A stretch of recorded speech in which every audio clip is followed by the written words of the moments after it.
Hello everyone, hope you're doing well. Today we will be analyzing One Need Not Be a Chamber to Be Haunted by Emily Dickinson, a gothic poem with a sinister and dreading tone. And in the end, there is an action movie sense to it with the entrance of the revolver. In this video, we will first be reading the poem, then analyzing it line by line, and in the end discussing different points and theories. Let's read the poem. One need not be a chamber to be haunted. One need not be a house. The brain has corridors surpassing material place.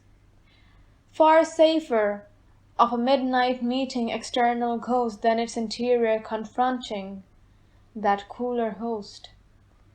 Far safer through an abbey gallop, the stones a chase, than unarmed one's a self-encounter in lonesome place. Ourself behind ourself, concealed, should startle most. Assassin hid in our apartment, be horror's last. The prudent carries a revolver, he bolts the door, overlooking a superior spectre, or more. Now let's analyze it line by line. One need not be a chamber to be haunted. With the noun chamber comes the idea of confinement, with walls on all sides indicating repression.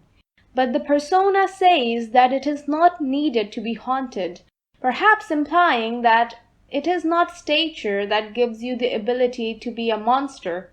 The evil needed is within one's soul. One need not be a house. A house can be indicative of a person's thoughts. They can be moral and immoral, moving in different directions, treading on different pathways. The brain has corridors surpassing. The corridors could represent different thought processes and different ideologies, while the brain could be hosting them. This gives the idea that the human life is a scaffold which has multiple ideologies, elements, thoughts, notions, etc. Material place.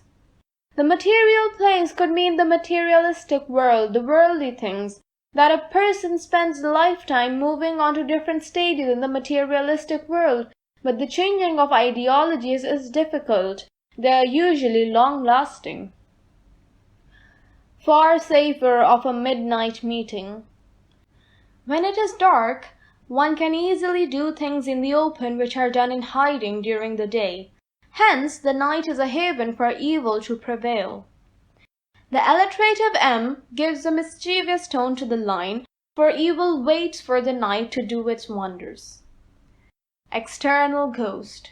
The external ghost could refer to the evil in society, than its interior confronting. This line could refer to the conflict in our souls caused by confronting different hardships of life, reminding us that everyone is fighting a war within their soul. That cooler host. This may represent the inner demon residing in every person, for you see the use of the word that, implying that you already know what the persona is talking about. It brings out the idea that more than the society haunting a person, it's his inner demons that act in a crafty, manipulative, and a rather surreal manner. It is able to invoke evil ideas with such ease and serenity that you, or the conscious mind, fail to see the atrocities and darkness in them. The word host also brings about a parasitic image, once more reminding us that evil stems from within. I would like to take a few seconds of yours and tell you about a novel I started writing in the summer of 2020. It revolves around a young girl who is admitted into a mental asylum for the murder of her sister. I would highly appreciate it if you could take out some time and check it out. The link to the audiobook is in the description. Back to the poem. Far safer through an abbey gallop. The verb gallop may indicate the fast-paced lifestyle, hence it is important to keep a check on your beliefs. Religious imagery is also alluded towards through the noun abbey, reminding one of the religious teachings most have to go through in the early stages of their lives at least. The Gallup shows this period was way too short and was swifted through, meaning proper religious education focusing on strengthening beliefs and understanding was not seen. Hence, such evil prevails all societies. The stones a chase. Stones are concrete. They will not disintegrate and will anchor you. So the persona may be saying that it is better to have some kind of faith residing in your soul anchoring you than being impressionable by the evils in society. Then unarmed, once a self-encounter. This line makes us realize that no matter how much you run, you will have to fight these demons, because at the end of the day, you need to face your fears and inner demons. In Lonesome Place.